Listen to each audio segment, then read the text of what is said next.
atresia esofágica decimos que es sin luz. Gran parte de la atresia esofágica se asocia con fístula traqueosofágica. Y estamos diciendo que la atresia esofágica también se relaciona con polidrámeos y que eso obviamente va a ocasionar un fenómeno de insuficiencia respiratoria en el recién nacido. De otro lado tenemos la estenosis esofágica. La estenosis esofágica, esa estenosis esofágica obviamente suele relacionarse en gran parte con qué, con que no hay una recanalización, o hay una recanalización incompleta del esófago más o menos durante la octava semana. ¿A qué se debe esa estenosis esofágica? Se puede ver en gran parte a que hay una alteración en el desarrollo de los vasos sanguíneos esofágicos. Y por último, está el esófago corto. El esófago corto, lo que podemos decir al respecto del esófago corto es que recuerden que inicialmente ese esófago en el momento de la formación es muy cortico, pero luego debido al plegamiento cefalocaudal del embrión se alarga un poco más y se localiza en gran parte del tórax. De otro lado, ese esófago corto se puede asociar a lo que se ha denominado una hernia hiatal congénita y que obviamente pues tiene unas características muy específicas para el caso pues de la hernia hiatal normal que podemos desarrollar nosotros de alguna manera. Aquí entonces les muestro. Perdón un momentico. Doctor Cárdenas. No, señor, todo muy bien. Estoy acá en clase con los muchachos. Señor. Doctor, muchas gracias. Bueno, sí. Listo. Bueno, señor, muchas gracias. Bueno, señor, le agradezco mucho, muy amable y feliz día.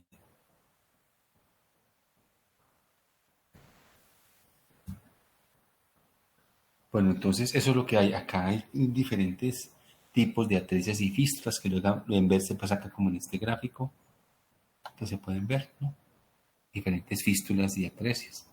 Mire que aquí está la tráquea, esta es la parte del esófago, esto es lo que decimos la parte normal.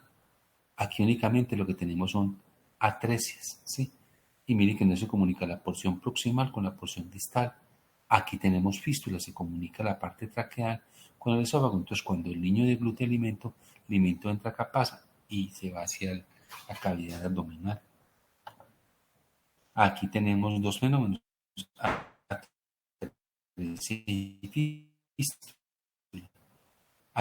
hay atresia, hay atresia y también hay una fístula, pero ¿qué es la fístula? Aquí es una fístula superior, aquí es una fístula inferior.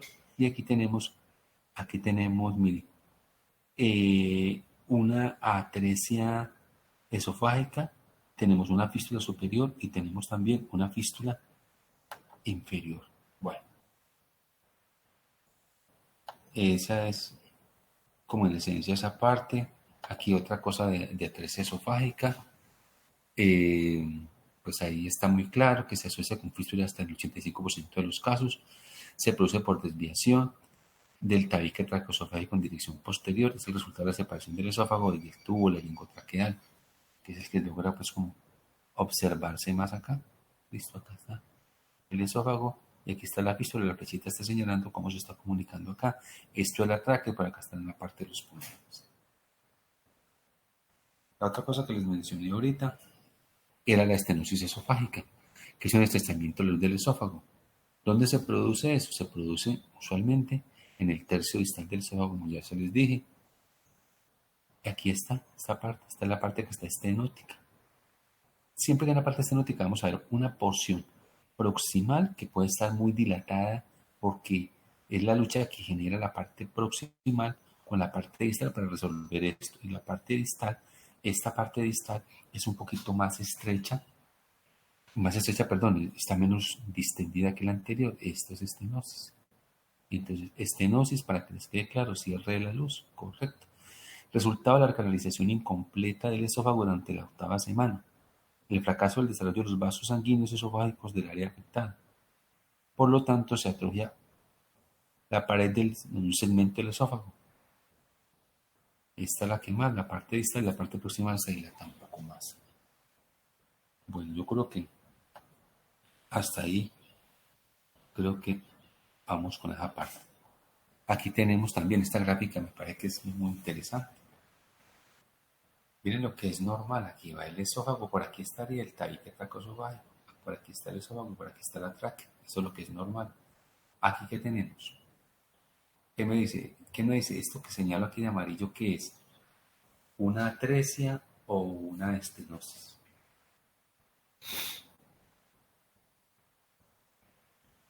¿Qué me dicen ahí?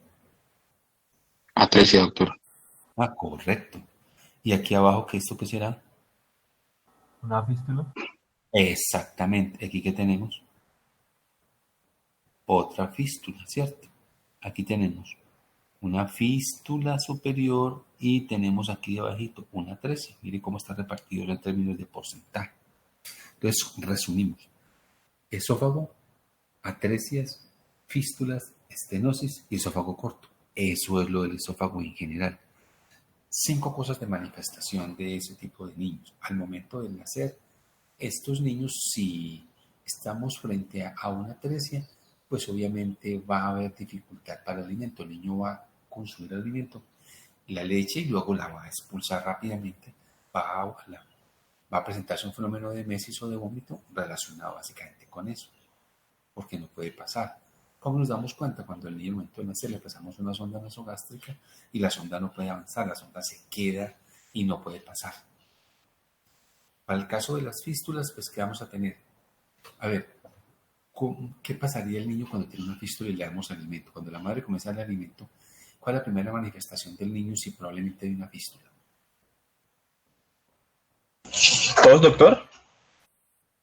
Dos, ¿qué más? Correcto, estamos de acuerdo, digamos, puede haber, estamos de acuerdo. ¿Cuál sería la otra situación más frecuente? ¿Cuál sería el motivo de consulta por el cual la madre dice, yo voy a llevar al niño, o llevo al niño donde el médico, porque el niño, cada vez que yo le doy alimento, ¿qué le pasa? ¿Vómito? Bueno, vómito, correcto, ¿qué más? ¿Qué otra cosa? Acuérdese que el vómito en los niños puede tener muchas causas, estoy hablando de los niños de los lactantes, sí, pueden haber muchas causas. Puede ser una mala técnica alimentaria, que el niño se acumule en gases, no todo el vómito se relaciona, se relaciona básicamente con que tenga una estenosis, o que tenga, sí, básicamente una estenosis, un esófago corto. Se puede asociar a otras cosas, ¿no? Para que quede claro eso. Entonces, ¿pero qué creen que le pase al niño?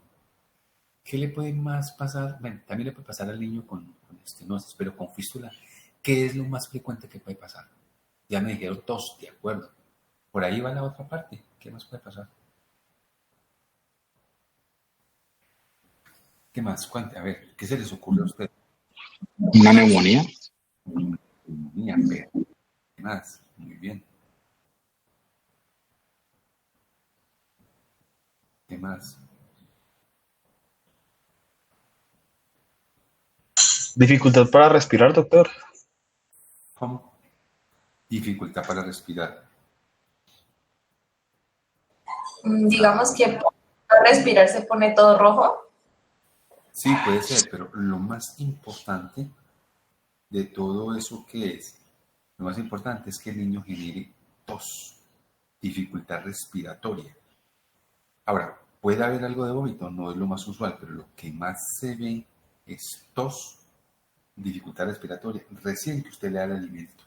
Eso es lo que más, y el niño se puede asfixiar, presentar un cuadro de disnea. Insisto, esto no es la única causa. Si hay mala técnica alimentaria, se recuerda que el niño deglute demasiado rápido. Y como él deglute demasiado rápido, en una ansiedad imprescindible, hace que se acumule gas dentro del estómago y eso le puede ocasionar vómito, ¿no? Pero aquí lo más importante es eso. Entonces le dan el alimento y al darle el alimento el niño al momentico tose y tiene mucha disnea y se pone cianótico. Listo. Bueno. Vamos a mirar ahorita la parte de las malformaciones que tienen que ver con el estómago. Recuerden que en el estómago hay una situación muy importante que ya le hemos mencionado y son los fenómenos de rotación sobre el eje anteroposterior y sobre el eje longitudinal. Pero las malformaciones del estómago básicamente están reducidas a una dificultad, que es esta que tenemos acá. ¿Cómo se llamará esa dificultad que se presenta en el estómago? ¿Quién me dice? ¿Eso qué será? En esa gráfica que podemos... Estenosis pilórica. Correcto, entonces estenosis hipertrófica congénita del píloro. Aquí se ve de maravilla. ¿Cuál sería la explicación de esa estenosis?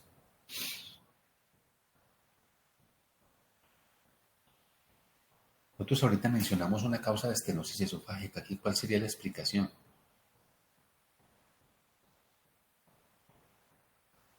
Esa estenosis pilórica, ¿cuál es? Señor, escucho. Se relaciona básicamente con qué, con lo que ya dijimos ahorita. La mayoría de las estenosis suelen ser debidas a qué? A recanalización incompleta. En este caso, una recanalización incompleta puede ser en parte. Puede ser en parte. Pero en este caso, óyese bien, en este caso, vuelvo y repito, la mayoría de estenosis suelen deberse a recanalización incompleta, que están relacionadas con un desarrollo inadecuado de los vasos sanguíneos. Pero para el caso del estómago no es esa la explicación. Aquí hablamos de estenosis hipertrófica congénita del píloro, para que les quede claro. Una cosa es la estenosis esofágica, otra cosa es la estenosis duodenal. La estenosis en el estómago tiene una característica muy importante. Estamos hablando de estenosis hipertrófica congénita del píloro. ¿Sí? Esa estenosis congénita del píloro se relaciona básicamente con ¿qué? Con que los niños presentan un engrosamiento importante del píloro, y ese engrosamiento importante del píloro hace que los músculos circulares y en menor medida los músculos longitudinales de la región pilórica, que se van a comportar básicamente como una especie de esfínter, obstruyan la salida, obstruyan el píloro de alguna manera. Entonces, aquí el problema de la estenosis hipertrófica del píloro no es, repito, no es aquí por falta de recanalización. Aquí básicamente es porque hay un crecimiento, pudiéramos decirlo, de las fibras longitudinales y de las fibras circulares, pero con mayor predominio de las fibras circulares, y en menor medida. Acuérdense que el estómago tiene 3 tipos de fibras. ¿Cuáles son las 3 tipos de fibras que tiene el estómago?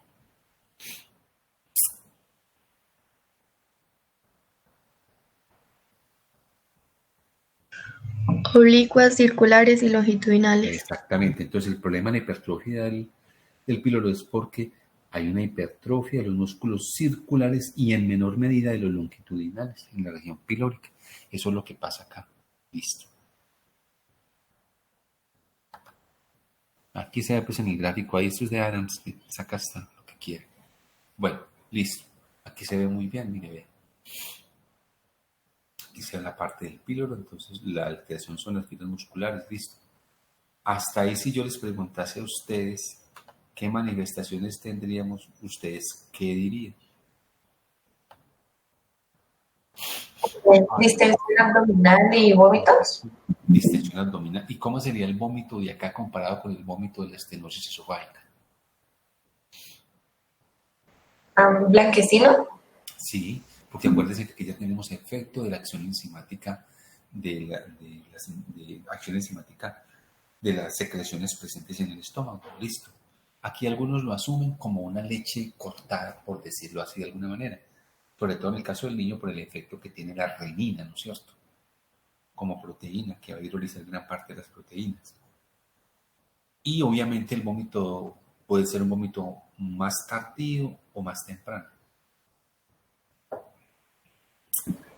Más tardío. Un poquitico más tardío. Entonces, ¿a qué se asocia? A distensión abdominal, a dolor y a vómito. Acá está entonces, lo que estamos diciendo acá ahorita. Eso ya es la parte quirúrgica, cómo se resuelve. Listo. Entonces, eso es lo que tenemos nosotros aquí. Entonces, estenosis hipertrófica del píloro, obviamente, va a cambiar un poquito más.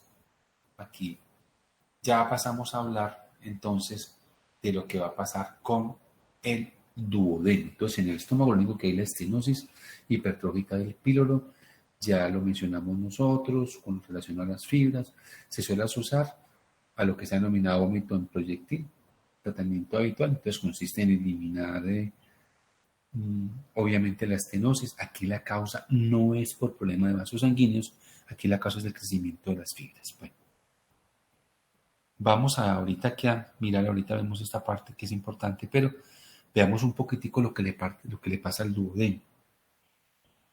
En el duodeno podemos tener dos problemas de malformaciones en el duodeno. Esos dos problemas, ¿cuáles pueden ser? De acuerdo a lo que vimos, ¿cuáles son las malformaciones más frecuentes del duodeno?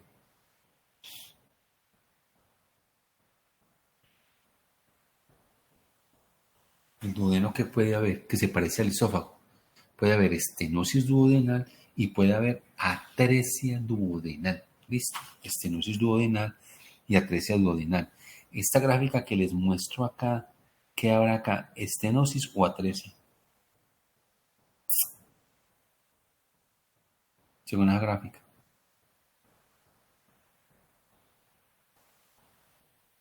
Miren acá la luz, ¿ven? Entonces aquí puede haber un fenómeno de una estenosis duodenal, para que les quede claro. Entonces, esta era otra para mostrarles acá la del píloro que se mueve por allá, esta. Aquí está esta otra para que lo miren ustedes.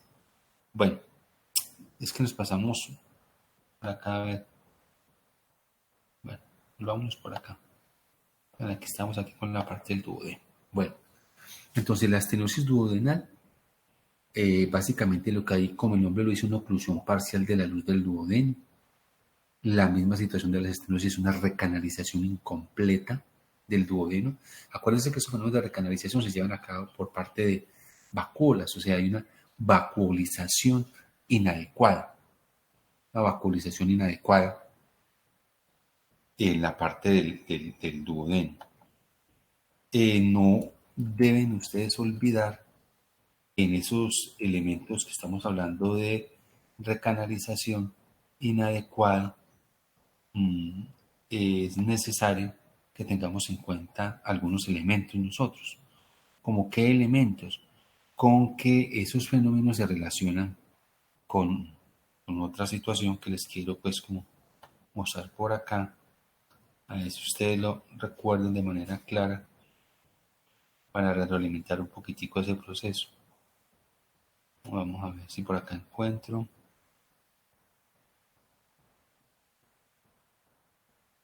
A ver si por acá la vemos. Creo que sí la teníamos. No la logro ver y ya va a acabar.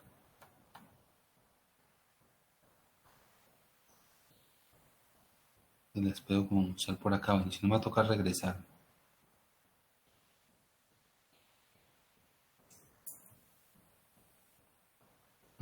No la voy a ver por acá. Bueno, no la encontré. Entonces regresémonos acá. Listo. Bueno. El otro elemento importante del duodeno es la atresia duodenal. En la atresia duodenal hay una oclusión completa de la luz del duodeno. ¿Sí? Se cree que gran parte de los niños con síndrome de Down se asocian en gran parte a atresia del duodeno. En muchos de los casos hay una dificultad con la entrada del colédoco y con el conducto hepatopancreático durante ese desarrollo. Al parecer, según se discute, hay familias en las cuales hay una atresia duodenal familiar, es decir, que se presenta en la gran mayoría de las personas. Entonces, los niños con atresia duodenal, los vómitos se dan después de consumir el alimento.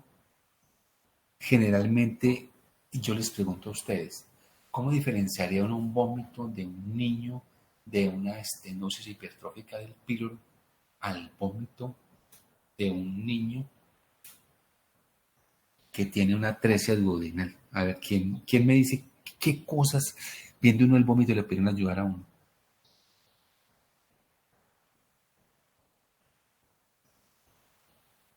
Mientras yo voy buscando la gráfica, a ver quién me va contando algo de eso.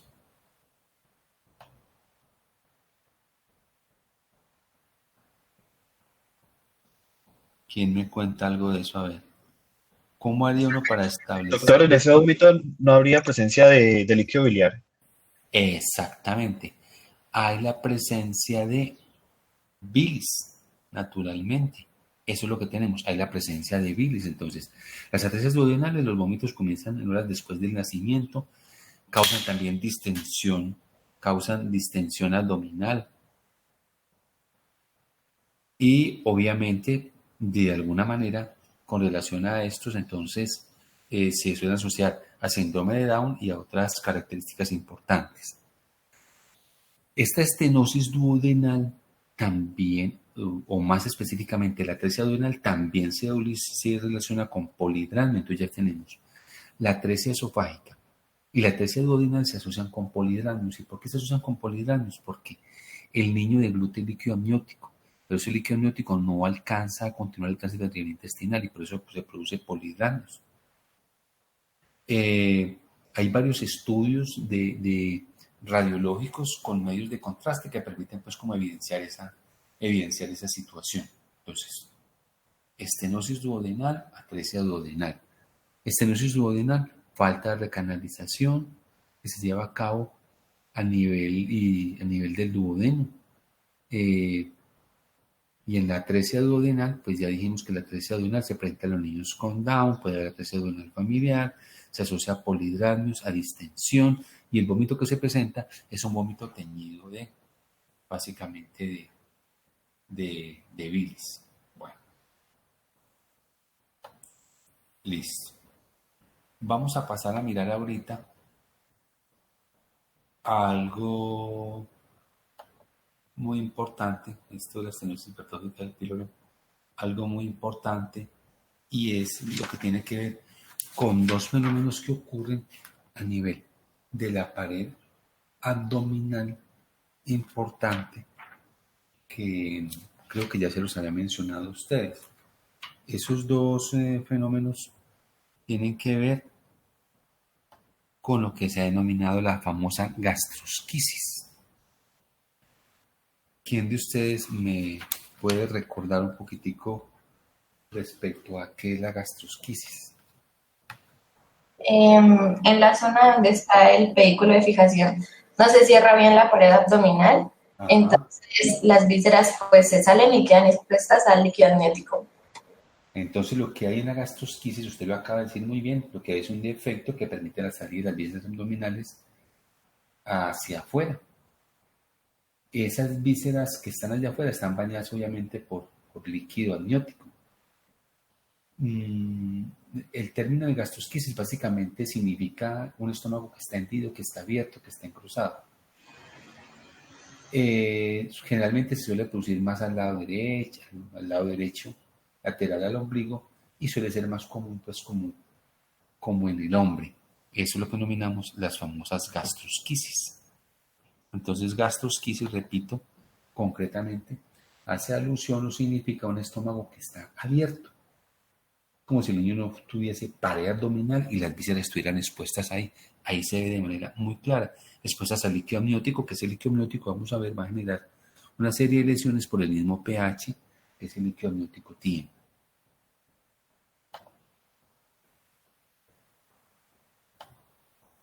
Acá está también la misma, es un defecto en el grosor de la pared abdominal, general justo a la derecha de la iniciación normal del cordón umbilical, la pared abdominal. Una cantidad variable de intestino y en ocasiones partes de otros órganos abdominales se hernian fuera de la pared abdominal, sin saco ni cobertura membranosa. Están expuestos, imagínense, como cuando ustedes allá en el anfiteatro sacan las vísceras abdominales fuera del cadáver, sacan las intestinas, las ponen a un lado. Eso es básicamente una gastrosquisis, concretamente, para que ustedes lo logren visualizar de esa manera. Hay que hacer la diferenciación. Aquí, mire, aquí se ve, no, pues para qué les digo más cosas con relación a esto. Ahí se ve perfectamente claro, ya se salieron todas por acá. Ahí están sin cubiertas absolutamente de nada. Yo les pregunto, bueno, ojalá nunca pase eso, pero ¿qué harían con un paciente por acá, con un recién nacido así? ¿Qué cosas harían ustedes? ¿Qué le ocurre que uno haría por allá? Por ejemplo, en Génova. Pues lo primero que debería hacer, doctor, sería cubrir las vísceras con Totalmente de con su acuerdo. solución salina, o sea, y Total, mantenerlas sí, húmedas, es y correcto. cirugía, Sí. creería yo. ¿Y usted cree por allá trataría de mirar ahí con la mano, trataría como a ver cómo las mete, cómo las introduce, o qué? ¿O usted las deja así, Aunque, doctor, señora? hay una bolsa que se llama la bolsa de Bogotá, ¿verdad? Que es la Sí, que se implementa para la evisceración. sí. ¿Estaría bien adecuado usarla en este caso? Simplemente para cubrir. Lo Mm, que pasa es ok. que uno, a ver, hablando de eso un poquitico, ¿uno qué haría por allá? Primero que todo, para que les quede claro, uno no hace ningún tipo de maniobra que tenga que ver con introducir las vísceras dentro de la cavidad abdominal. Eso lo hará el cirujano allá en la sala de cirugía, porque yo no sé qué pudiera pasar, pero no se hace. Voy a decirles otra cosa que espero que les quede claro. Uno, en este caso, uno no las introduce, simplemente las cubre con un apósito húmedo con solución salina y lo otro con la bolsa de Bogotá, como usted lo menciona, simplemente las cubre, pero no las introduce. Lo segundo que les digo, cuando en algún momento vean, este no es el caso, pero vean un testículo que está aumentado de tamaño, por alguna razón, por edema, alguna cosa de esas, tampoco se funciona. Que les queden claras las dos cosas hoy. Eso no se funciona y esto simplemente se cubre y se remite al niño, no más, no más. Pero no se tratan de introducir de ninguna manera hacia allá. Listo, perfecto. Bueno, vámonos entonces a hablar de la otra parte que corresponde hacia el ónfalocele. Cuando uno le dice ónfalo, estamos hablando de la parte del ombligo y cele, salir. Pues cuando habla uno de que un paciente tiene un rectocele, se le sale el recto. Se le sale la vejiga, un cistocele, y se le sale el útero, pues un uterocele. Así se llaman eso. Y bueno, no menciono otra cosa por respeto. Listo, entonces, hablamos del onfalocele congénito. Esta anomalía es una herniación de los contenidos abdominales hacia la parte, hacia el cordón umbilical. Esta salida hacia la parte abdominal, pues hay una característica muy importante y es que aquí hay una parte que diferencia la anterior y es que está cubierto por peritoneo. Mire que no está libre, sino que está cubierto por peritoneo allí en su interior. ¿Y a qué se debe esto en gran parte? Como su nombre lo dice, esto se debe en gran parte a que las heces intestinales no regresaron a la cavidad abdominal durante la 10ª semana. Entonces, el saco que se ha herniado se reviste por epitelio del cordón umbilical y obviamente está cubierto por ambos, como se ve acá. Si ustedes ven, este es un onfalocele y esto es una gastroquisis. Aquí salen de manera deliberada. Aquí lo que pasó fue que básicamente lo que sucedió acá fue que las vísceras no regresaron. Acuérdense que durante el fenómeno de herniación fisiológica, ellas no regresaron de ninguna manera, se quedaron ahí, no regresaron para nada. Eso es lo que suele suceder, se hace exactamente lo mismo, se cubre y se remite. Hay que también hacer una diferenciación entre unas y otras. Por acá encontré esta diapositiva, mire que está como muy interesante. Onfalocele versus gastrosquisis. Entonces, miren, aquí tenemos entonces una eventación a través del cordón umbilical. A esto es lo que estamos denominando nosotros, obviamente, un fenómeno de onfalocele. Y la gastrosquisis es una eventración paraumbilical. Salen las vísceras todas acá. De aquí que se ven como cubiertas por peritoneo. Aquí no están cubiertas por peritoneo, están completamente libres. Están al aire libre, obviamente. Aquí está, que es un defecto congénito más en sexo masculino, rara la presencia de otras vísceras, es raro que se asocie a síndromes genéticos. Aquí está así. Aquí como están, sale todo en bloque, entonces puede salir el hígado de alguna manera, ¿no? Y se asocia a la trisomía del 13, del 18 y del 21, al síndrome de Down. Listo. Bueno. Aquí está. Otra vez otro onfalocele para que lo tengamos en cuenta. Pero por acá encontré esta de la estenosis que los había mencionado ahorita. Aquí es entonces normalmente, intestino, esto es normal, entonces ¿qué puede pasar? Puede haber en este caso, una duplicación. Esto es lo que es normal y aquí puede haber un fenómeno de estenosis, que la luz es mucho más pequeña. Aquí que ha fallado, vuelvo y repito, la recanalización, la vacuolización y se debe a baja de riesgo sanguíneo. Aquí es un problema ya de división. Eso es lo que es normalmente, lo que es normal para que les quede claro. Bueno, vamos a hablar entonces ahorita antes de que se me olvide, no les mencioné lo que tiene que ver con la hernia umbilical. La hernia, entonces, en el estómago tenemos gastrosquisis, onfalocele, hernia umbilical, que son defectos de la pared abdominal. Esos son defectos de la pared abdominal. Entonces, cuando los intestinos rezan la cavidad abdominal, más o menos a la 10ª semana, obviamente, ¿qué ocurre con ellos? En que en la hernia umbilical, lo que sale normalmente, fíjese bien, lo que sale normalmente es el epiplón mayor y parte del intestino delgado. A eso llamamos hernia umbilical, está saliendo por el ombligo apenas como una parte.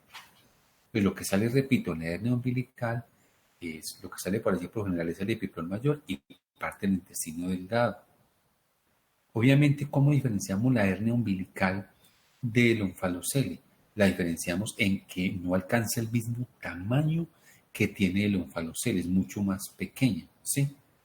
Generalmente ese defecto no lo puede encontrar a nivel de la línea alba, en fin, de alguna manera, pero es mucho más pequeño comparado con el anterior.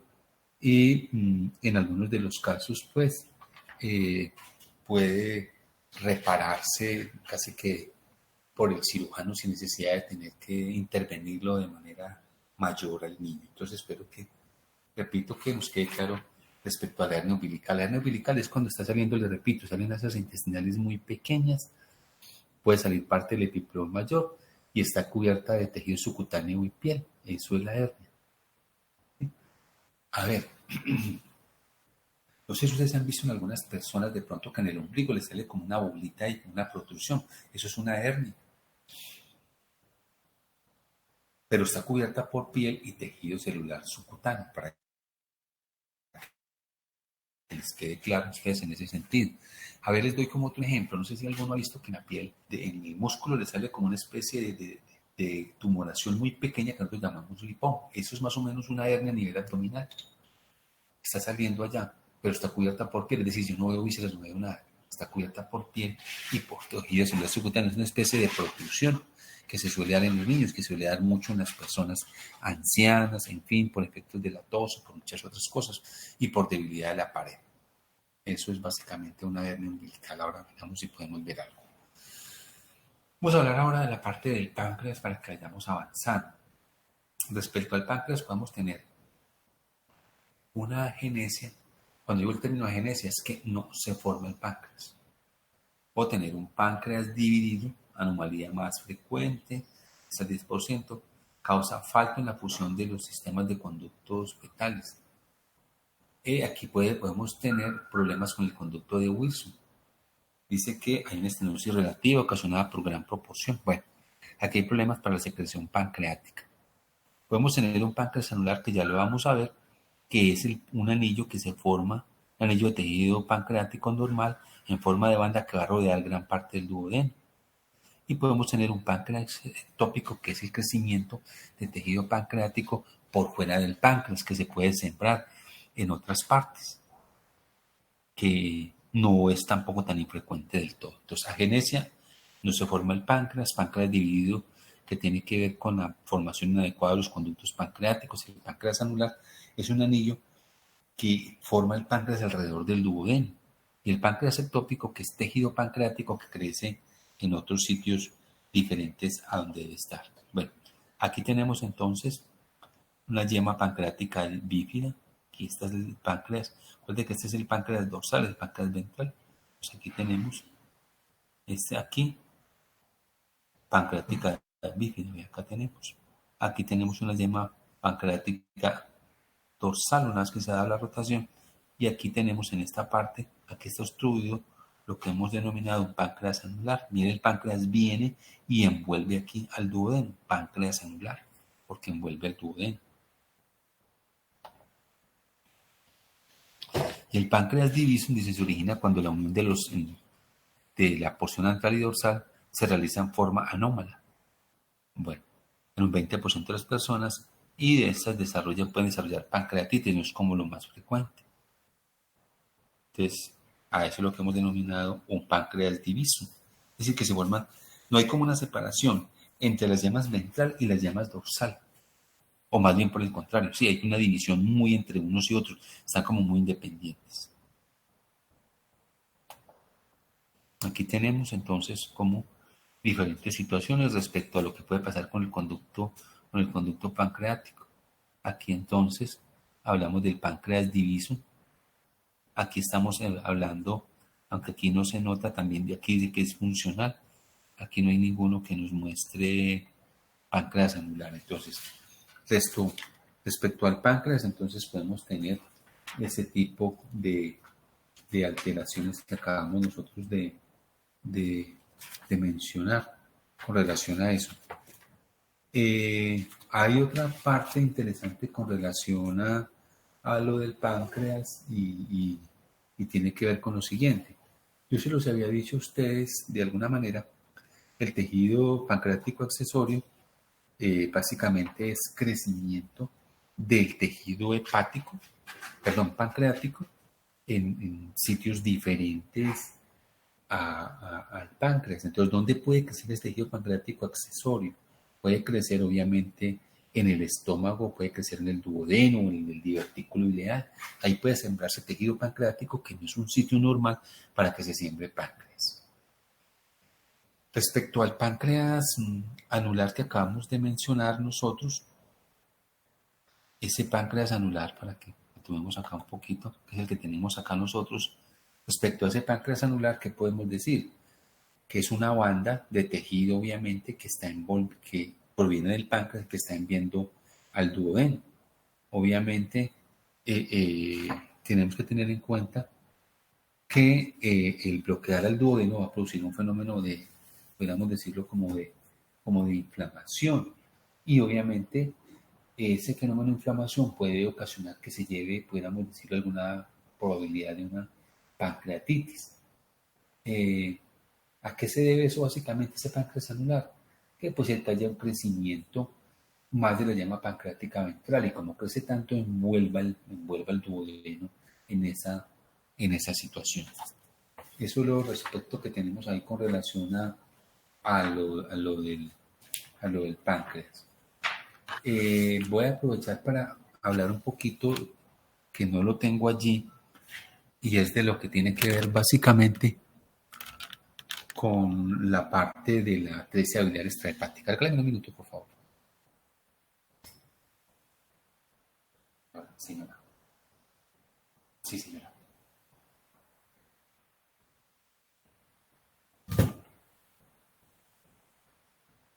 Entonces, la atresia biliar extrahepática, yo les pregunto a ustedes, en esa atresia biliar extrahepática hay una característica muy importante. ¿Qué es lo que está ocurriendo allí? Que hay una obstrucción de los conductos hepáticos. Esta obstrucción de los conductos hepáticos, ¿a qué se debe? A falta de canalización de esos conductos hepáticos, ¿sí? Que se mantienen de alguna manera atrésicos. La principal manifestación de la atresia biliar extrahepática, ¿cuál podrá ser?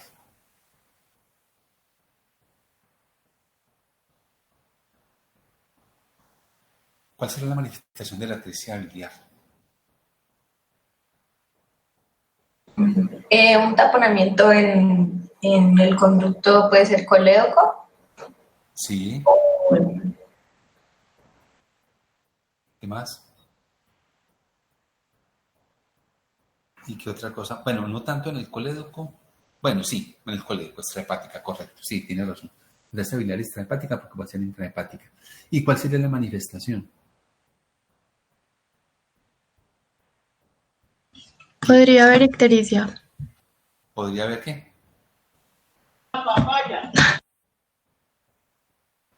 Podría haber ictericia. Entonces, para que nos quede claro una cosa, que se los había dicho tal vez, o no sé si se los digo o no. Mire, hay una cosa que se llama, para que la revisen, ictericia fisiológica. Para que revisen qué es ictericia fisiológica. Les adelanto algo, la ictericia fisiológica es normal, lo llama ictericia fisiológica. Quiero que miren en qué día se da la ictericia fisiológica y a qué se debe la ictericia fisiológica. Pero que quede claro, tercera cosa que les digo ya hoy. No, óigase bien lo que voy a decir. No es normal que un niño al momento del nacimiento esté ictérico. No es normal. Eso no es normal. No es normal que al momento del nacimiento un niño esté ictérico. Hay múltiples causas de ictericia en el recién nacido. Una de ellas es una atresia biliar extrahepática. Ya acabamos de ver que básicamente se suele presentar por obstrucción de la parte de los conductos porque falta canalización de los conductos biliares. Obviamente puede relacionarse con ¿qué? Con una infección materna, ¿no? Al final del embarazo puede ser causa de eso. Puede ser causa de la atresia biliar extrahepática, pero repito, no es normal que un niño al momento del nacimiento esté ictérico. Hay una parte en la ictericia por allá del recién nacido que se suele manejar con una cosa que se llama fototerapia, para que averigüen. ¿Qué es lo que hace la fototerapia? La fototerapia. De paso también quiero decirles cuarta cosa. En el común de las personas, ¿qué suele suceder? Que suelen comenzar a darle a los niños a algunos preparados provenientes de plantas medicinales, como les dan bebida de cilantrón. Está totalmente proscrito.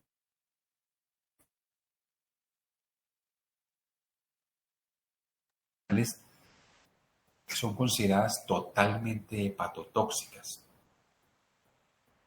Una de las formas de resolver esto se denomina fototerapia. Entonces se aconseja normalmente exponer el niño al sol todos los días un tiempo determinado, ¿no? Obviamente hasta que quede, pues, y se calcine, pues haya una quemadura de primer grado.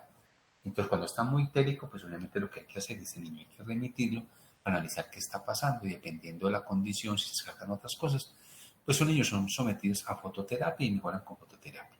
Lo que quiero es que miren ustedes y revisen de alguna manera de qué manera la fototerapia tiene que ver con la ictericia. Repito, dependiendo si la situación no es una situación eminentemente, pues ya desde el punto de vista embriológico que no se puede resolver básicamente con eso. Bueno, listo. Vamos a pasar a hablar ahorita de la parte de las asas intestinales. Entonces, miremos acá. Entonces, anomalías de la rotación del intestino. Ustedes recordarán que cuando nosotros hablamos de las rotaciones del intestino, dijimos dos cosas. Primero que hablamos de la formación de una especie de asa, ¿no es cierto? ¿O no? Hablamos de una especie de asa. Mientras yo uso aquí la otra presentación, ¿alguien me quiere recordar eso de cómo es eso del asunto de las asas?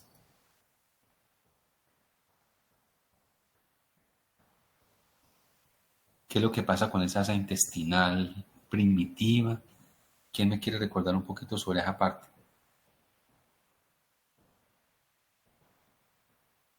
Los escucho.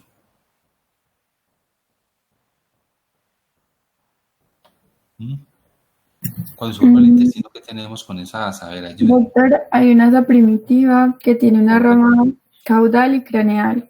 Es correcto. En el ápice está conectado pues con el conducto vitelino.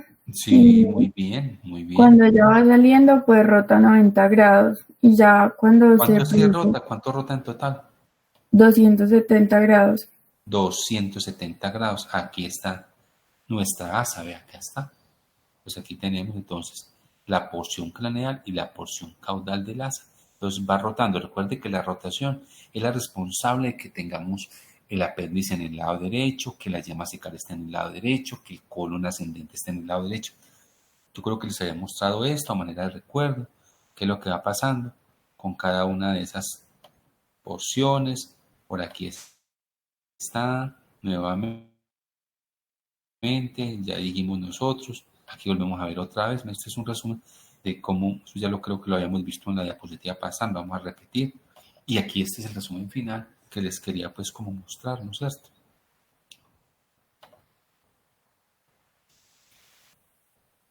Aquí se ve muy bonito, entonces mire cómo comienza paulatinamente, va rotando, sigue rotando, y miren ustedes entonces la localización que va teniendo. Mire cómo venimos por acá nosotros con el caso de esta parte del ciego, y luego él va bajando, aquí sigue bajando hasta lograr colocarse en esta posición. Entonces aquí está el ciego, aquí está nuestro apéndice, aquí está el intestino delgado. Entonces producto, mire cómo es esta gráfica, es espectacular a mi manera de ver, porque nos muestra cómo viene rotando. Entonces, podemos tener problemas de rotación. Recordemos esa rotación, si alguien me lo quiere recordar, ¿de cuánto es esa rotación?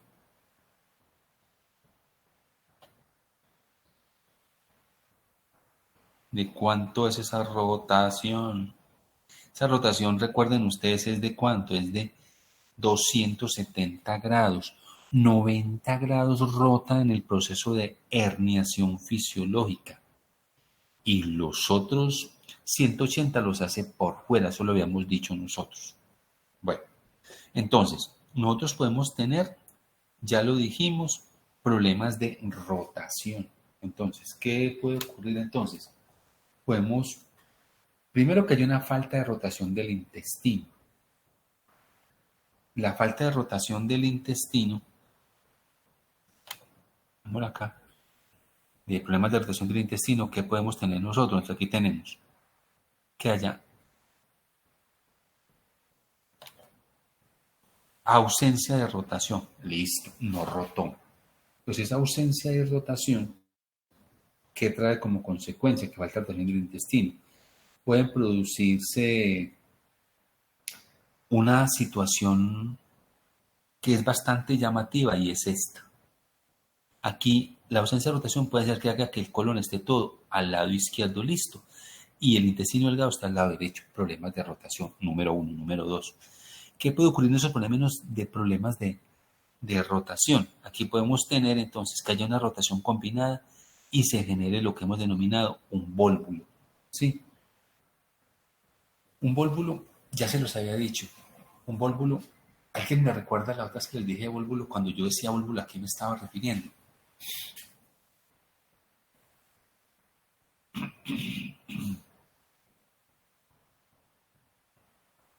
¿Qué era el vólvulo? El vólvulo, bueno, se los voy a decir de una manera, pues ahí es un fenómeno como una especie de, como de enroscamiento, llamémoslo así.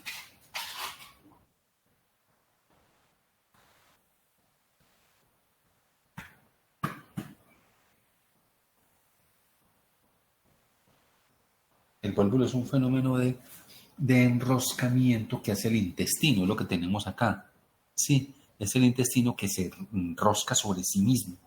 Les decía que el efecto claro es cuando uno coge el trapeador y lo escurre. Ahí. Cuando coge una fibra de esas y la tracciona de esa manera, a esto es lo que hemos denominado un vólvulo de enroscamiento. Esto ocasiona fenómenos de isquemia y puede llevar a cabo, obviamente, a que el intestino fallezca de cierta manera. Entonces, cuando hay una falta de rotación se produce porque la asa intestinal, en este caso el intestino medio, no gira al regresar al abdomen. Entonces, aquí hay un compromiso importante vascular. Recuerden que la arteria del intestino medio es la arteria mesentérica superior, o sea que esa arteria mesentérica inferior, producto de este fenómeno de rotación, va a disminuir el riesgo sanguíneo y va a causar una parte primera que es una isquemia, la isquemia seguida de infarto y finalmente de gangrena del intestino por problemas. Entonces, los problemas de rotación son problemas eminentemente relacionados con un fenómeno o como consecuencia vascular, repito, vascular. Lo primero que hay un fenómeno de isquemia, luego sigue un fenómeno de infarto y de gangrena, o sea, de necrosis intestinal. Aquí tenemos una rotación que es una rotación totalmente pues invertida. Esta es una rotación que llamamos denomina rotación mixta con válvula que les acabo de mencionar. Ahí hay diferentes situaciones. Aquí hay una cosa muy importante y es que va a originar obstrucción obviamente del duodeno, que es una cosa importante. Recuerden que este tipo de rotación defectuosa se produce de manera incompleta cuando se da la herniación fisiológica. Podemos tener aquí en este otro caso que es una rotación invertida, que es muy poco frecuente. Recuerde que el asa del intestino medio gira en el sentido de las agujas del reloj, pero aquí lo hace en sentido totalmente pues como contrario. ¿Qué pasa entonces? Como consecuencia de esa situación, el duodeno se va a localizar por delante de la mesentérica superior. El colon transverso puede estar obstruido por la presión que ejerce la arteria mesentérica superior. Bueno, entonces esta situación trae como consecuencia que haya una falta de fijación del intestino, o sea que el intestino quede ahí suelto, volvulado, más que volvulado, no, que quede suelto, que se mueva de un lado para otro. Aquí tenemos entonces lo que va a ocurrir también, que el ciego y el apéndice se localicen donde, aquí muy alto, a nivel subhepático. Esto es otro problema de rotación. Entonces, ciego y apéndice localizados a nivel subhepático, acá muy alto. ¿Sí? Entonces, ¿qué es lo que ocurre eso? Que entonces el ciego y el apéndice, perdón, el ciego saliera a la superficie inferior del esófago de alguna manera y se hace un ciego subhepático. Ese ciego subhepático no es una situación pues relativamente como muy frecuente. Pues uno lo que diría acá es que hay un fenómeno importante relacionado con distensión abdominal, en fin. No suele causar aparentemente mayor sintomatología, aparentemente diría uno, aunque sí hay un fenómeno importante relacionado con el dolor abdominal. Mire que el dolor abdominal se le haría una porción muy superior a parte acá del estómago. Entonces, eso es lo que suele como ocurrir, producto de que el ciego y el apéndice se localizan por debajo del hígado. Aquí tenemos un fenómeno interesante que se denomina una hernia interna. Para que tengamos claro, en esa hernia interna lo que estamos es viendo básicamente que se forma un saco.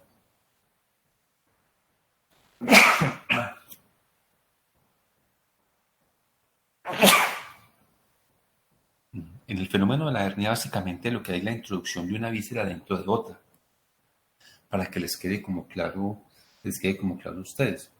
Entonces se forma un saco semejante. Es muy poco frecuente esta situación.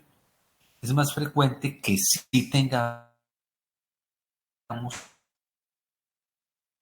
esto que se denomina un pólvulo del intestino. Ese pólvulo en este caso, que es del intestino grueso, mire acá, lo hemos definido obviamente con que volvemos a lo mismo, hay un fallo en el retorno normal del intestino delgado a la cavidad abdominal.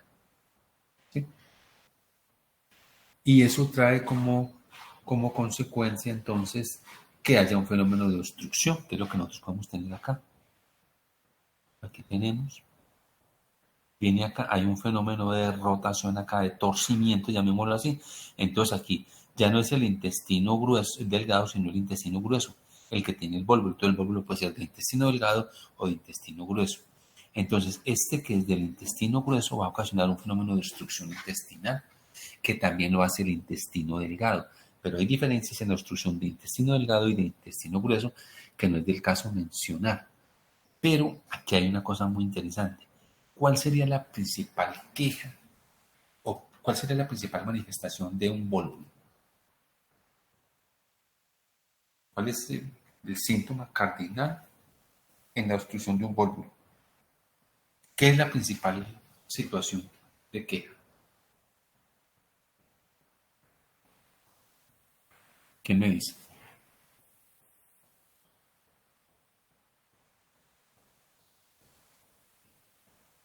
A ver, ¿qué creen que pasa?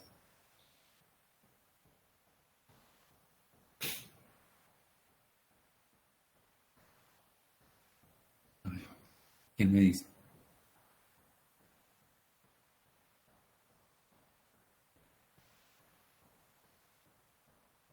No sé si me escuchan.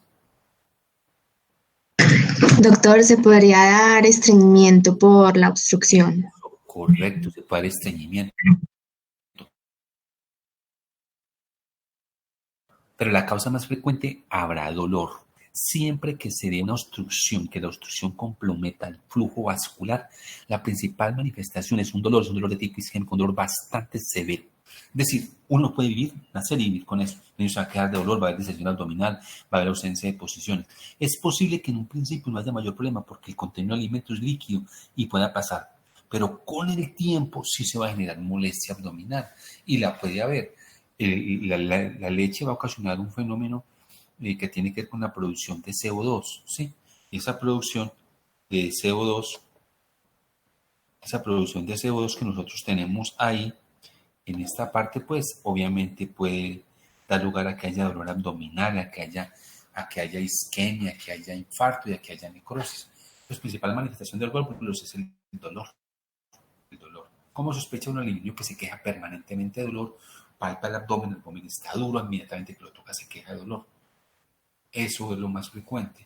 Y puede haber un fenómeno de isquemia relacionado, repito, por el compromiso vascular. Bueno, vamos a ver ahorita, pues hay alguna otra cosa importante que quiero que miremos. Entonces también puede haber, ya dijimos que puede haber estenosis y también puede haber atresia a nivel intestinal. Vamos a mirar acá otra parte interesante que ya tiene que ver con el conducto vitelino, que ya lo habíamos mencionado nosotros, con esa parte del conducto vitelino. En un principio, nosotros, ¿qué podemos tener? Aquí, ¿qué puede haber? ¿A qué le suena esto? Que haya como una especie de ¿qué? De estenosis. ¿Cómo? ¿Me dice, por favor? ¿Que haya qué? ¿Ahí qué podemos tener nosotros? A ver. Perdón un segundito. Qué pena con ustedes. ¿Qué hubo, José Javier? ¿Aló? ¿Qué hubo, José Javier?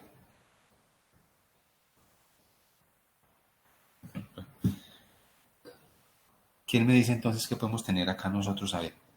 Eso ya lo hemos visto. ¿Qué tenemos en esta primera? Aquí les señalo con esta primera gráfica que tenemos nosotros. Una fístula, doctor. ¿Será una fístula o como que otra cosa le suena a ustedes como por ahí? ¿Qué otra cosa? Miremos bien el gráfico a ver qué podemos decir nosotros respecto a eso. Esa primera podemos tener ahí que haya aquí. ¿Usted? Doctor, ¿eso no sería una estenosis? Que básicamente bueno, puede ser como una estenosis o un fenómeno de un ligamento, se denomina ligamento vitelino, ¿sí? Esta parte que tenemos para acá corresponde a lo que va a ser la parte del hilo, ¿no es cierto? ¿Sí? Pues aquí lo que tenemos es un ligamento que lo hemos denominado ligamento vitelino. Aquí que tenemos en esta otra parte, que es eso como anomalías del conducto onfalomesentérico. ¿A qué le suena esto? Un quiste, doctor, en el conducto vitelino. Un quiste con un ligamento acá y otro ligamento acá, correcto. Y aquí en esta última, ¿qué podemos tener? ¿A qué le suena eso? ¿A una especie de qué? ¿Eso sí sería una qué? Eso no sería una fístula, doctor. Exactamente. Entonces, esas corresponderían a anomalías del conducto onfalomesentérico vitelino. ¿Sí? Podemos tener entonces eso. Aquí hay una, para que por favor lo revisen, lo que tiene que ver con el divertículo de Meckel. El divertículo de Meckel puede ocasionar un cuadro similar a un cuadro de una apendicitis, para que ustedes quede claro. Entonces, las anomalías son ligamentos, quistes y fístulas. Entonces, el niño puede, ya lo dije, esto es la pared abdominal. El niño puede orinar por el ombligo o el niño puede, como ya se los dije, expulsar heces por el ombligo. ¿Cómo se llama cuando él orina por el ombligo? Persistencia del conducto onfalomesentérico, doctor. Bueno, esa persistencia del conducto onfalomesentérico, como viene del mesenterio, esa tiene que ver más con la salida de las heces. ¿Listo? Mientras que Cuando hablamos de la salida de orina por el ombligo, hablamos de una permeabilidad de la lactoides. Ahorita lo vamos a ver para que les quede como claro eso. Bueno, esto les mostraba el onfalocele, que ya lo vimos, acá se ve muy bien. Esto es, regresémonos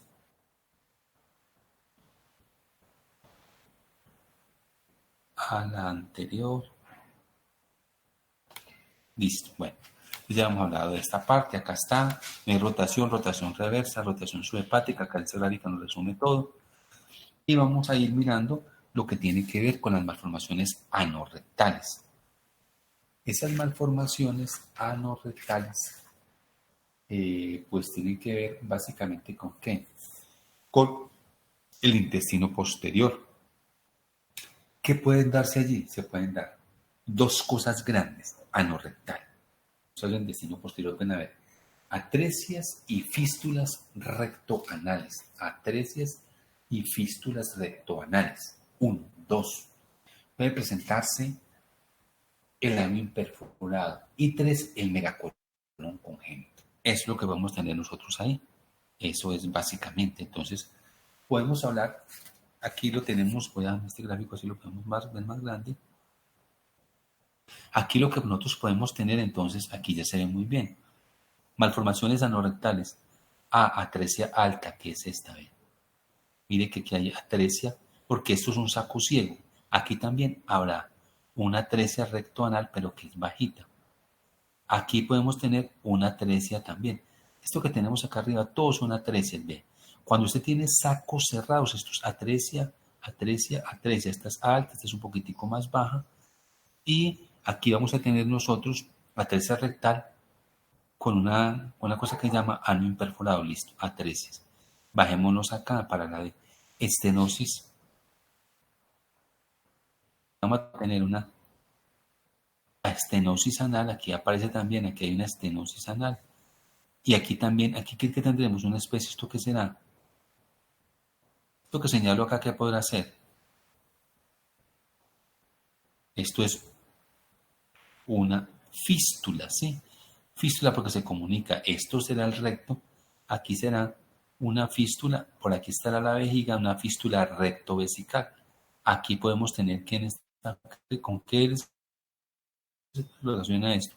Una fístula que aparece con quién.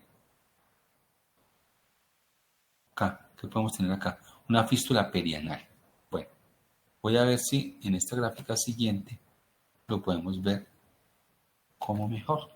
Miren, ¿esto qué será acá? ¿A qué le suena esto? Uno que diría según esa gráfica, ¿qué hay ahí?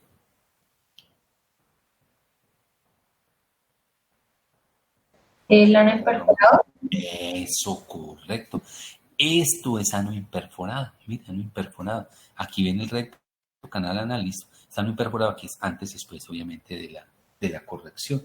Eso es el ano imperforado. No tiene orificio anal. Volvemos a lo mismo. ¿A qué se debe esto? A una falta de recanalización de la región inferior del conducto anal. Eso es lo que pasa. Volvemos otra vez a la recanalización. Y aquí tenemos, obviamente, diferentes situaciones, que esto es muy... Aquí tenemos un fenómeno de herniación. Herniación es cuando el asa intestinal se mete en un saco. Eso es una hernia. Eso es una herniación. Aquí está la asa intestinal y se mete en un saco herniario. Aquí pueden haber bandas de adherencia entre las dos.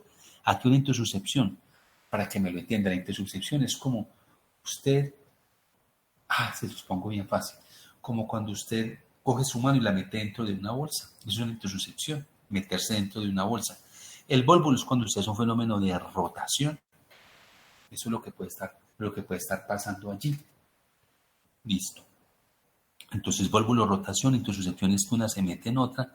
Y aquí, para diferenciar entre intususcepción y entre herniación, aquí es que se mete una estructura cualquiera que sea dentro de un saco herniario que está acá. La intususcepción es como meterse dentro de sí mismo. Como usted coge una bolsa, la dobla y vuelve y mete otra parte dentro de la bolsa. Eso es intususcepción. Y la herniación es cuando usted mete la mano, pudiéramos decirlo, dentro de la bolsa. Siendo la bolsa, que es el saco herniario, y siendo su mano, lo que se hernia allá adentro. de aquí cuando coge la bolsa y la atornilla, llamémoslo así, a eso se llama vólvulo, para que les quede claro las alteraciones entre unas y otras. Aquí hay algo que no lo tengo por acá y es lo que tiene que ver con aquí les voy a tratar de escribir una parte que no lo dije, pero que espero que quede claro. Ya se los había dicho, es el megacolon.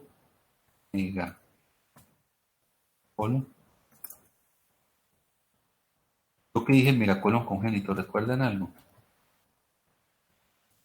¿Qué características tiene el megacolon congénito? La ausencia de ganglios parasimpáticos. Eso, ausencia, entonces aquí no hay ganglios. ¿Y dónde vienen esos ganglios parasimpáticos? No hay ganglios parasimpáticos. ¿De dónde vienen? De la cresta neural. Correcto, entonces son los parasimpáticos que deben de migrar y que son los parasimpáticos de dónde provienen. Entonces, provienen de la cresta neural. Entonces, cuando las células de la cresta neural no migran hacia la pared intestinal, entonces no se forman los ganglios parasimpáticos y se denomina megacolon congénito o enfermedad de Hirschsprung. Está relacionada con muchas cosas, entonces se afecta en la mayoría de los casos es el recto y puede ir hasta el sigmoide. Eso de megacolon, ¿a qué les suena a ustedes? Megacolon.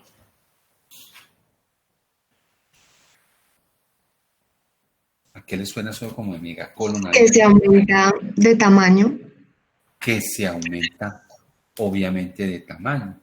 Y al aumentarse eso de tamaño, ¿qué va a pasar? ¿Cómo va a estar el colon? Una porción del colon está dilatado debido a que hay ausencias de las ganglionares en el plejo mientérico distal, entonces eso se dilata. Entonces, mega siempre viene muy grande, posee un número de células ganglionares importantes. Entonces, esa dilatación, ¿qué hace?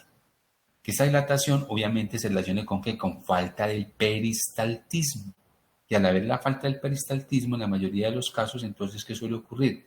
Que el colon sea grande, que se distienda, que se genere dolor abdominal de alguna manera. Entonces, ¿cómo le llamaría la atención a un niño uno con relación a eso? Pues porque obviamente tiene un abdomen aumentado de tamaño, ¿sí? Lo otro que es importante tener en cuenta acá es el hecho de que, ¿qué va a pasar con las deposiciones?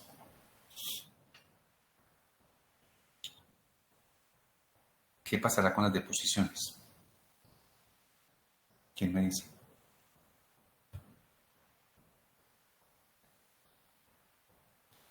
¿Habrá deposiciones o no?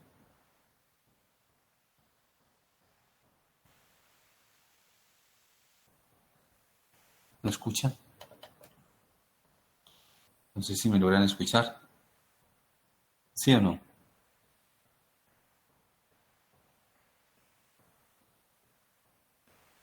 Bueno, no sé si me logran escuchar o qué. Sí, doctor, sí lo escuchamos. ¿Qué suele pasar allí? Entonces, en el megacolon congénito, repito, enfermedad de Hirschsprung, ya dijimos que es por la migración de células de la cresta neural y que entonces el colon va a estar muy dilatado, el niño se va a quedar dolor abdominal cuando come y va también a haber ausencia de deposiciones.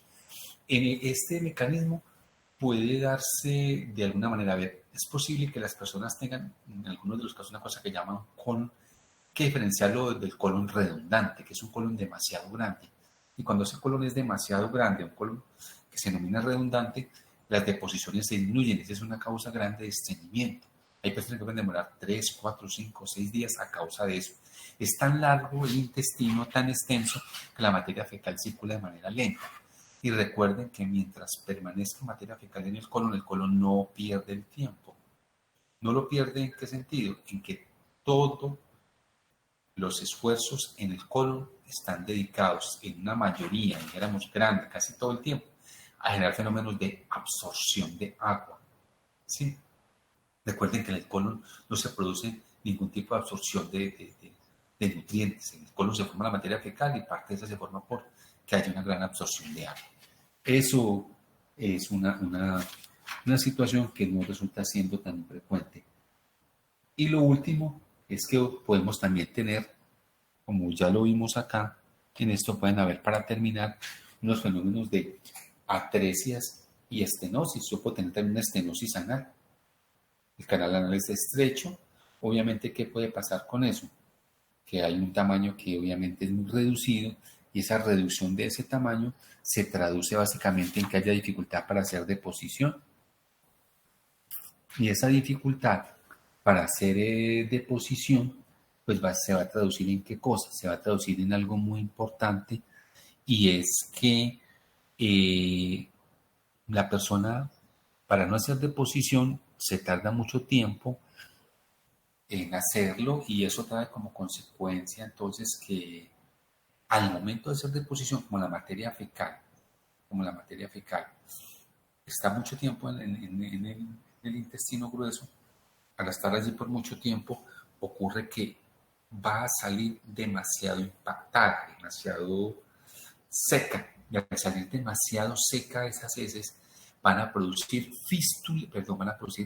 fisuras anales. Es decir, de tanto hacer fuerza se producen fisuras anales, y esa es una causa frecuente de que la gente se queje que cuando hace deposición sale parte de la materia fecal teñida con algo de sangre, pero que se limpia y el papel está impregnado de sangre. Probablemente sea por una fisura anal, secundaria obviamente a un fenómeno de estreñimiento relacionado con toda esa parte. La otra cosa es que podemos tener nosotros, se los mencionaba ahorita lastimosamente, pues ya lo voy a buscar acá, es algo que tiene que ver con las fístulas, ¿sí? Podemos tener fístulas a diferente nivel. Podemos tener una fístula que la podemos denominar fístula rectovesical, donde hay una comunicación entre el recto y la vejiga. Podemos tener una fístula rectouretral, sobre todo en los hombres. En las mujeres puede haber una fístula rectovaginal, ¿sí? Y así sucesivamente. Ya dijimos ahorita lo que pasaba entonces con la salida de orina por el ombligo y con la salida de materia fecal por el ombligo.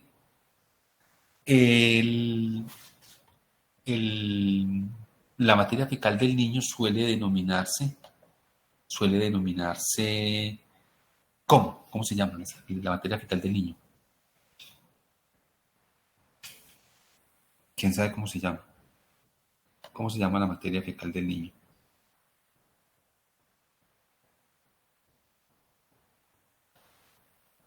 ¿Quién me dice? ¿Cómo se llama?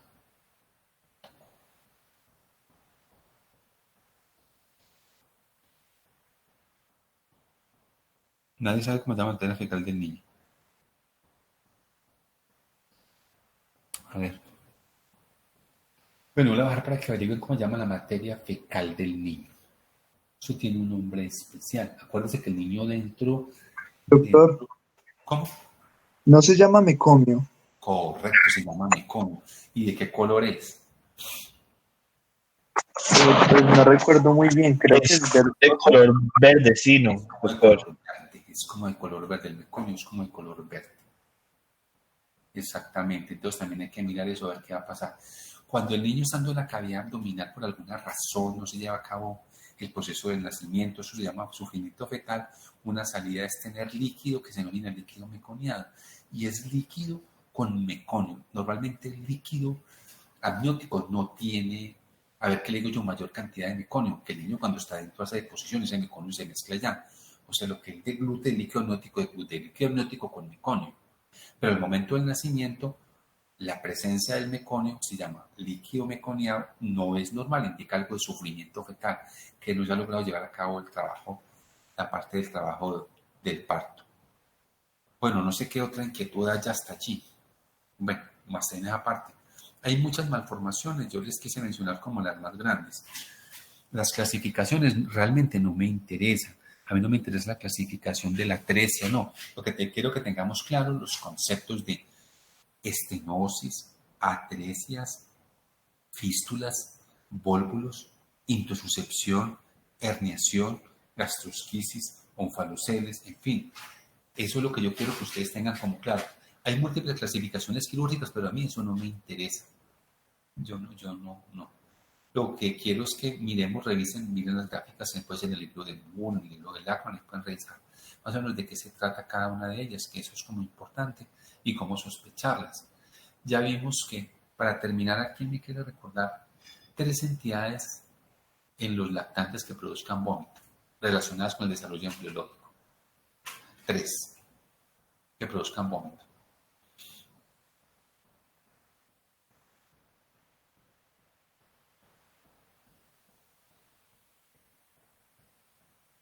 A ver, 3 ya las dijimos. Arranquemos en sentido cráneo-caudal, desde el esófago. 3 que produzcan vómito. Sería atresia esofágica, 1, puede 2. ser, sí. Estenosis pilórica, Sí, correcto. atresia duodenal, Exactamente, esas 3 producen vómito. La atresia duodenal, ¿cómo es el vómito de la atresia duodenal? con bilis, doctor. Correcto. El de la hipertrofia pilórica del estómago. Es como lechuda, como blanquecina, doctor. Eso. ¿Y la del esófago? Es más como semisólida, doctor. Exacto. Y es que, sí, es más como alimento que no alcanzaba a procesarse, se acabó. Una causa de que el recién nacido tenga ictericia. Se llamará ictericia neonatal. Ya lo dijimos, puede porque haya un proceso infeccioso de la madre, porque la madre ya ha sido infectada, dijéramos, por un citomegalovirus,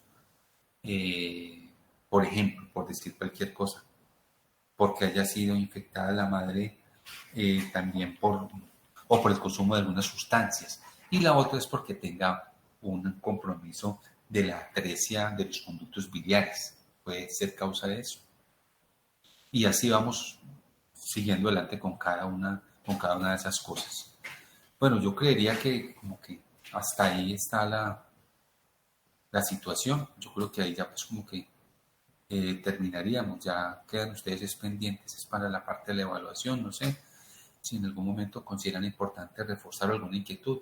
Me escriben y miramos y volvemos a mirar si hay alguna otra inquietud con relación a esto.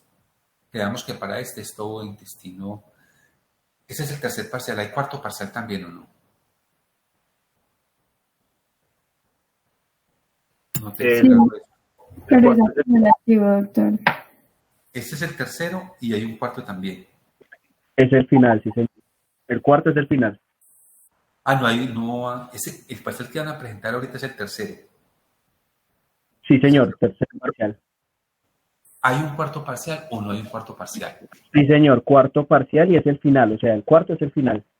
Ah, ya, me queda claro. El cuarto parcial es el final. O sea que cuarto parcial no hubo en teoría. No, porque el cuarto... Lo que pasa es que según cómo estamos organizados este semestre, en la materia que vimos al principio del semestre, que era fundamentos en ciencias biomédicas, Sí. es como si el parcial final de esa materia hubiese sido el primer bloque. Ah, ya. Correcto. Listo, bueno, no. Entonces, el próximo parcial que van a presentar es el final. Presentaríamos, doctor, este parcial que estamos pendientes y después de ese parcial, el final. Ah, correcto, listo. Ah, bueno. De este parcial, entonces, solo quedamos aparato digestivo. Listo. Sí, señor. Aparato digestivo, la parte, pues, ahí de las malformaciones, algunas de ellas de allí. Si tienen alguna duda, entonces yo estoy atento. Oye, listo. Doctor, una pregunta. Para el parcial final también entra lo de generalidades. Lo de generalidades. ¿Qué le digo yo a usted? Lo de generalidades fue todo lo que vimos de arcos faríngeos, de todas esas cosas. ¿O qué? No. No, lo de gametogénesis. Bueno, voy a hacer una excepción. No la hago generalmente. Listo, no. Vamos a mirar eso entonces, pues. Listo. O sea, primera semana, primera semana, ni segunda semana, ni tercera semana, listo. Listo, entonces sería como a partir de la cuarta ya. Y lo que estamos hablando de cara. Aparte listo. de la cara, estaría la cara, los arcos faríngeos, la boca y todo esto. ¿Listo? O sea que no vamos a preguntar nada, pues ahí, mejor dicho, no, se volvimos una madre ahora sí. Mejor dicho. Bueno, listo. Yo la verdad no estoy muy atento a mirar si ustedes están todos completos. Veo que muchos no están. Ya eso queda pues como a juicio pues de cada uno. Así sea que uno repita lo que dice el libro muchas veces, pero algunas cosas aclaran un poquito más. Siempre he tratado de que de esa manera se haga. Entonces, pues la invitación es como a eso, porque la verdad, les digo honestamente, a veces que les llama la atención que algunas de las personas, no hay nombres propios para terminar, resultan a uno haciéndole solicitudes y reclamos cuando uno se pone a mirar ahí y casi uno nunca los ve ahí. Yo digo, venga, hombre, hacer el esfuerzo, vale la pena. Entonces, hay que hacer una parte práctica, habrá que hacerla luego, pero sí vale la pena. Yo sé que no son todos, pero hay que tomar como conciencia de eso. Digo, si uno tanto es que le gusta la medicina y le apasiona y quiere todo eso, y entonces hay cosas como que no le son importantes, no, de todo hay que saber. Yo sé que esta no es la cátedra más taquillera, la más llamativa, la mejor, la excelente, pero de todas maneras uno le toca pues como aprender, ¿cierto? Hay que saber de algo y probablemente más adelante uno lo necesite.